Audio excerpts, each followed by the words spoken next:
Selamat sore, salam sehat. Bertemu kembali pada mata kuliah Konservasi Sumber Daya Perairan bagi mahasiswa semester 7 Program Studi Manajemen Sumber Daya Perairan.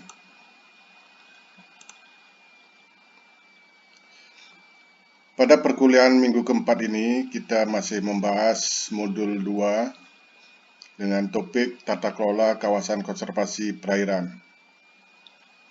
Pada minggu ketiga, kita telah membahas tentang KKP dalam hal atau dalam perspektif kemampuan mengelola sumber daya perairan. Maka pada minggu keempat ini kita akan membahas 3 materi, yaitu materi ketiga tentang KKP sebagai sistem tata kelola, yang keempat KKP sebagai sistem yang dikelola, dan kelima KKP sebagai sistem interaktif. Nah, pada minggu lalu kita sudah banyak berdiskusi tentang KKP dari perspektif kemampuan mengelola sumber daya perairan. Jadi muncul pertanyaan, apakah betul KKP adalah sebagai jawaban dalam mengelola sumber daya perairan untuk mewujudkan pembangunan berkelanjutan.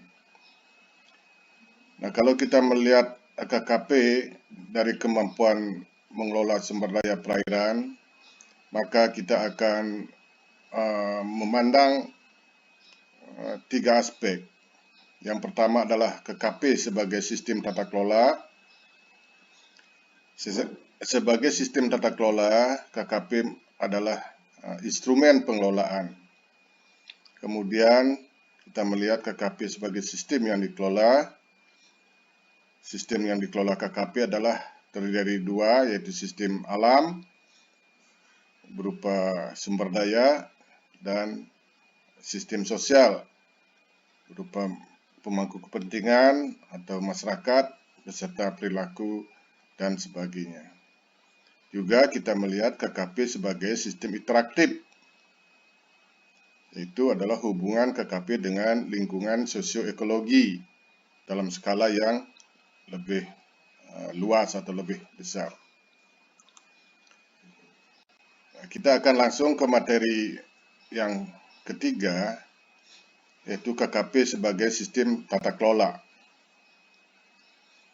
Kembali diingatkan bahwa KKP mengemban 2 tujuan, yang dinyatakan dalam istilah tujuan ekologis dan tujuan sosial budaya dan ekonomi.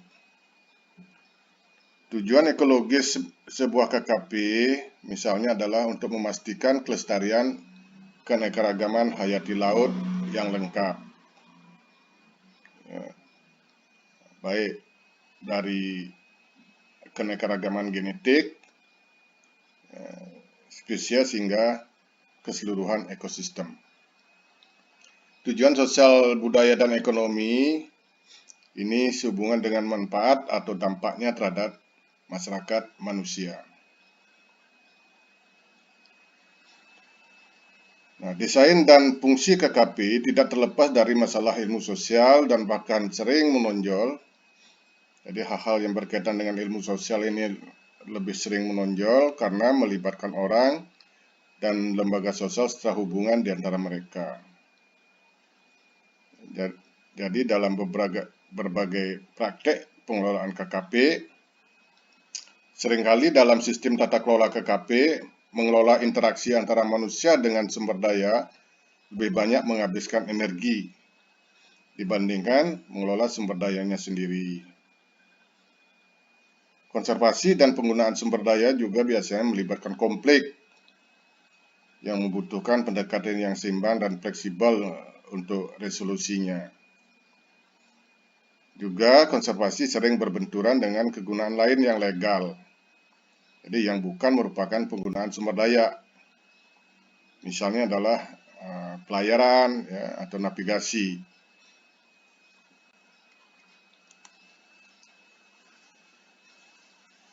Nah, KKP tidak selalu mencapai tujuan yang telah ditentukan.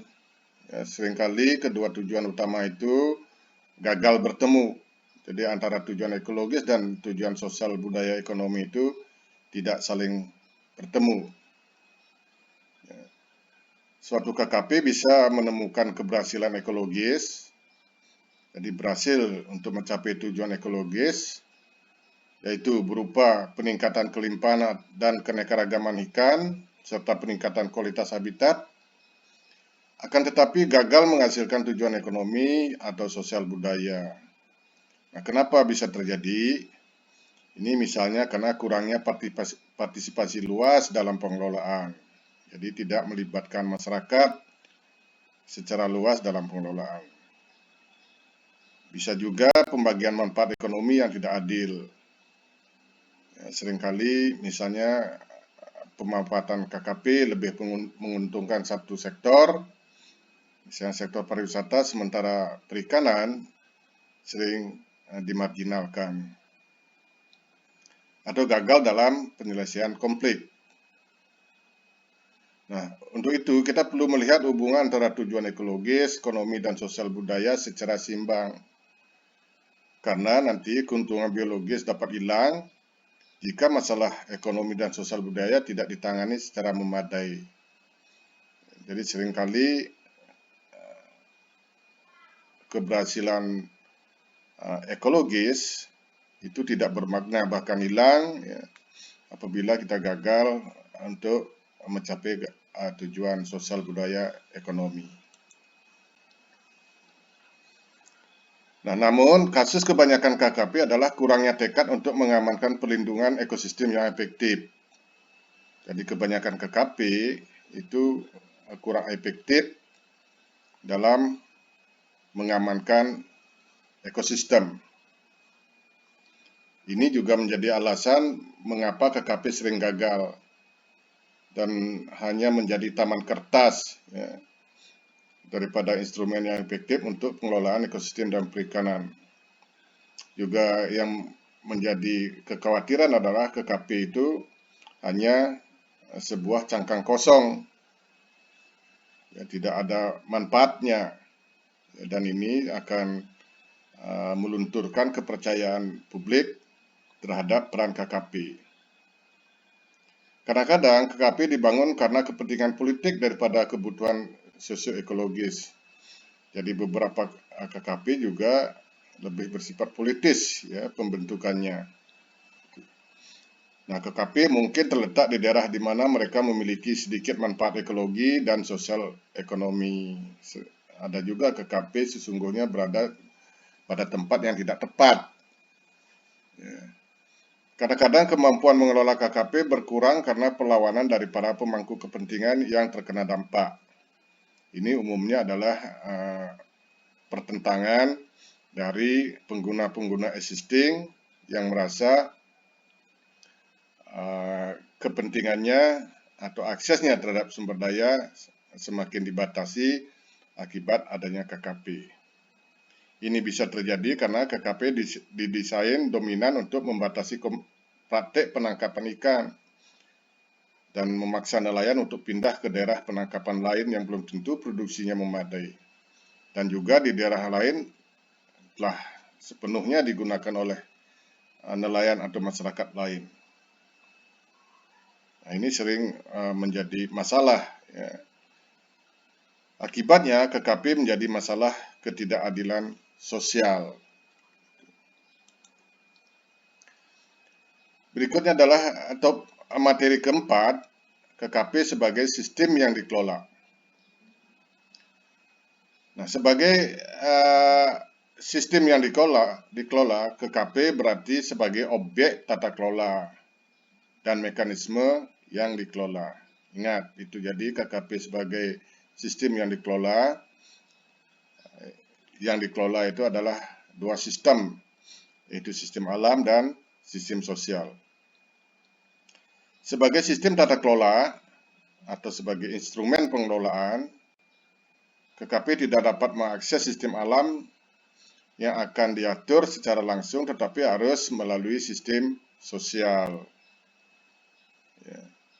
Bagaimanapun, karena manusia adalah agen utama perubahan lingkungan, maka tata kelola KKP adalah pengaturan perilaku manusia sebagai pengguna sumber daya. Tidak ada alasan untuk berasumsi bahwa pengguna akan tetap pasif. Jadi tidak ada alasan mengatakan bahwa pengguna itu hanya menerima bahwa mereka akan secara otomatis dan dengan sukarela tunduk pada apapun yang dilakukan oleh KKP. Tidak ada alasan bahwa pengguna akan selalu mematuhi peraturan. Nah, KKP yang ditetapkan tanpa partisipasi luas para pemangku kepentingan akan menimbulkan konflik dan perlawanan. Sekarang kita tinjau KKP dalam mengelola sistem alam. Sistem alam yang dikelola KKP berkaitan dengan bagaimana dapat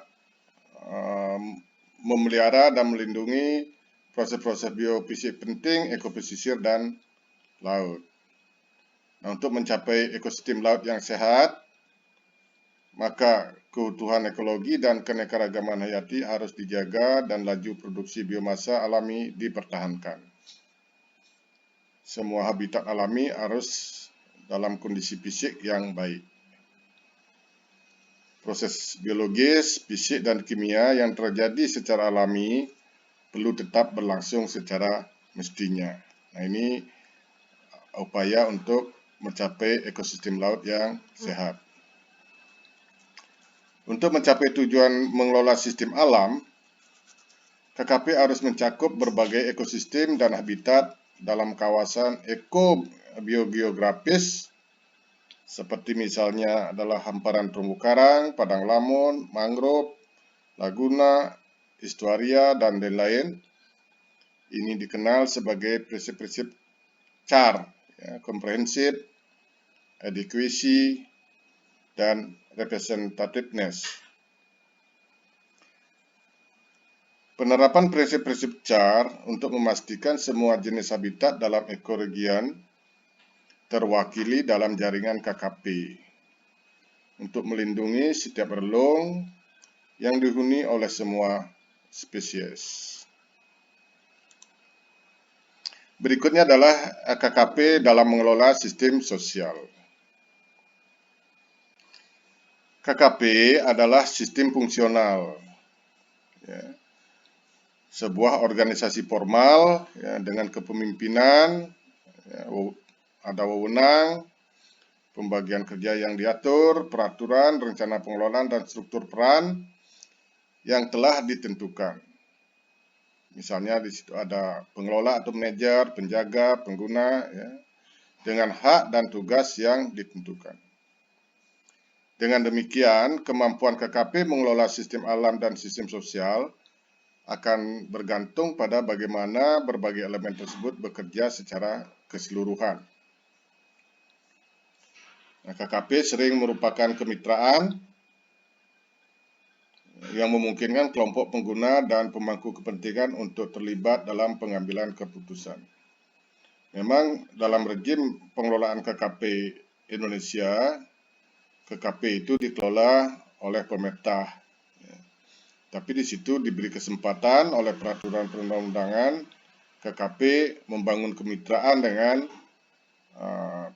para pemangku kepentingan. Nah, oleh karena itu, dari perspektif tata kelola, KKP harus dipahami sebagai proses sosial, kadang-kadang proses politik, dan sebagai koalisi.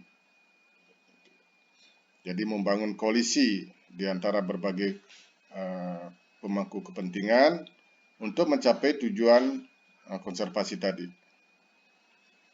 KKP juga memiliki potensi untuk memobilisasi sumber daya dan mengambil manfaat dari modal sosial yang sudah ada di masyarakat. Misalnya memanfaatkan tokoh-tokoh masyarakat yang berpengaruh dalam pengelolaan KKP, karena mereka mempunyai modal sosial untuk keterlibatan masyarakat secara lebih luas. Modal sosial dan kepercayaan masyarakat lokal sebagai hal yang esensial bagi kemampuan KKP mengelola sumber daya. Nah, KKP melibatkan kelompok yang beragam, ya, seperti nelayan tradisional, nelayan komersial, pariwisata, dan pengguna lainnya. Dalam kondisi seperti ini, KKP dapat menambah konflik dan menghasilkan konflik baru. Jadi, konflik itu adalah sesuatu hal yang lumrah dalam KKP, ya. Tapi yang penting adalah bagaimana mengelola konflik. Langkah pertama dalam menangani konflik ini dengan bertanya. Kita harus bertanya, siapa pemangku kepentingan yang sah? Artinya pemangku kepentingan yang secara tradisional, ya, di dalam KKP atau yang ditunjuk, yang mempunyai mempunyai perizinan, ya, dalam pemampatan secara legal. Siapa yang kehilangan atau mendapatkan suatu sebagai konsekuensi dari yang dilakukan KKP.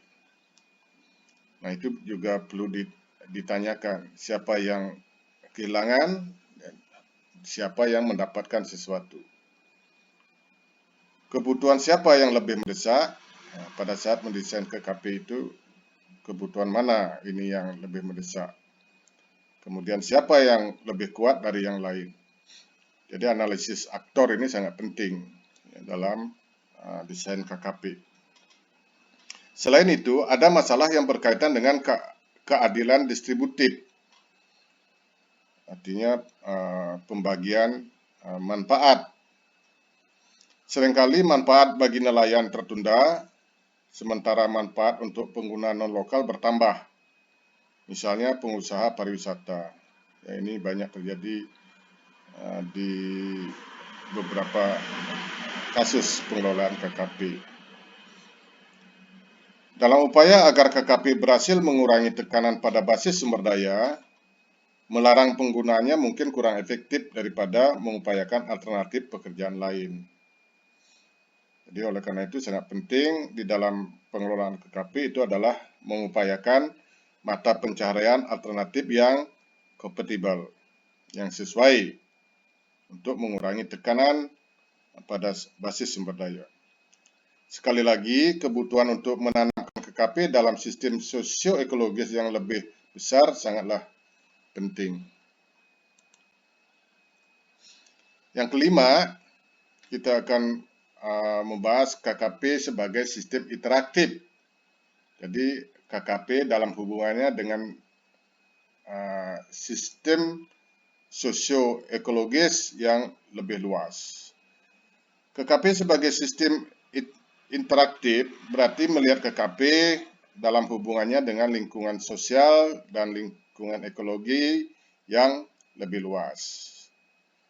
Nah, KKP merupakan bagian dari sistem tata kelola yang lebih besar. Misalnya dalam tata kelola pesisir dan laut. Nah, di situ KKP adalah bagian, ya, dari sistem tata kelola, ya, yang memang secara spesifik, ya, untuk mengelola konservasi. KKP tidak terbentuk dalam ruang hampa. Ya, KKP bukan berada pada steril dengan pengaruh luar. KKP sangat dipengaruhi oleh konteks ekologis, sosial, ekonomi, dan politik yang lebih besar dari wilayah pesisir dan laut di mana KKP menjadi bagiannya.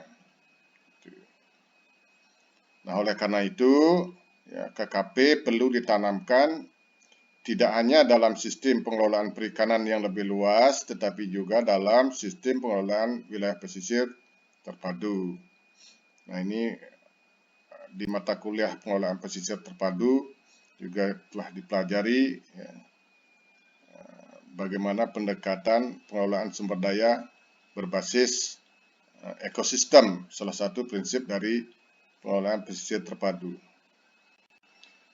Nah, ini satu poin penting yang dihasilkan dari Lokakarya FAO tentang KKP dalam pengelolaan perikanan. Dalam konteks ini, ya, KKP sebagai sistem rasional terbuka. Jadi sangat penting mengintegrasikan KKP dalam sistem pengelolaan pesisir terpadu. Mengapa KKP penting dilihat sebagai sistem interaktif? Ya, apakah KKP berinteraksi dengan lingkungannya? Ya jelas. Jadi KKP dia berinteraksi dengan lingkungan yang lebih luas. Csikszentmihalyi dan Belfiore tahun 2005 ini mengemukakan bahwa jika dikelola secara terisolasi, KKP rentan terhadap pengembangan dan eksploitasi sumber daya alam yang terjadi di luar KKP, khususnya penangkapan ikan berlebihan, perubahan atau perusakan habitat. Kelleher tahun 1999 juga mengatakan bahwa suatu KKP akan jarang berhasil kecuali jika ia tertanam dalam suatu rejim pengelolaan ekosistem yang terpadu. Nah, pada akhirnya, kemampuan KKP mengelola sumber daya sangat tergantung pada apa yang terjadi di luar perbatasannya. Jadi, kalau dalam mengelola KKP itu, kita tidak hanya mempertimbangkan batas-batas KKP ya, secara administratif atau secara sempit, tapi juga harus memperhatikan di luar perbatasannya. Misalnya, jika ikan yang masuk dan keluar KKP mungkin masih terpengaruh oleh penangkapan ikan di luar.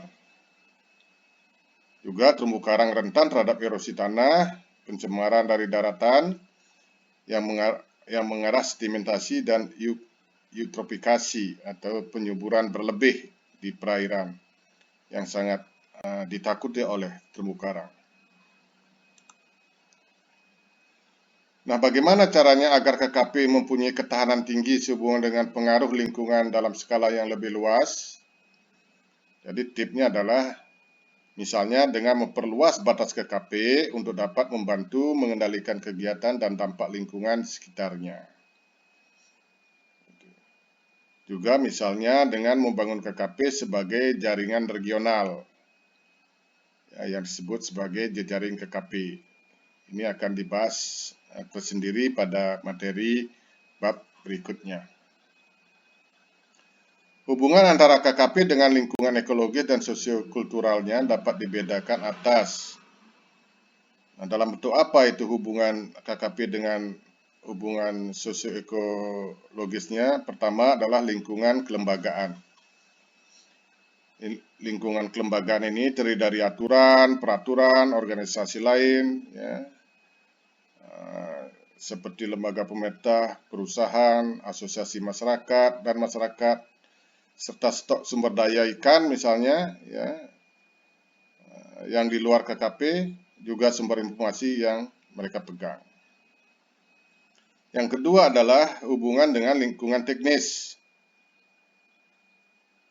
Nah, lingkungan teknis itu terdiri dari sumber input dan pasar untuk output barang dan jasa, ya, pesaing, dan pemangku kepentingan. Ini khusus bukan pemangku kepentingan kunci. Misalnya adalah pihak-pihak yang beraktivitas di pertambangan, pelayaran, dan pertanian.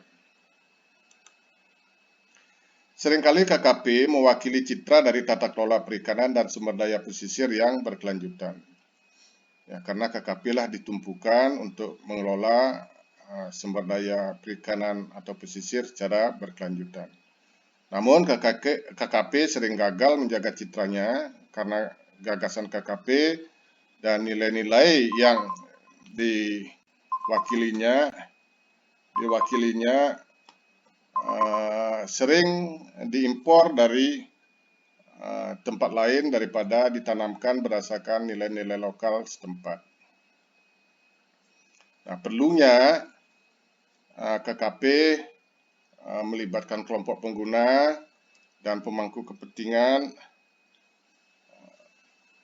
dalam proses pengambilan keputusan. Ya, kelompok pengguna dan pemangku kepentingan harus menjadi bagian integral dari KKP sebagai sistem tata kelola dalam rangka KKP sebagai sarana pemberdayaan masyarakat. KKP menyediakan informasi dan memfasilitasi pembelajaran.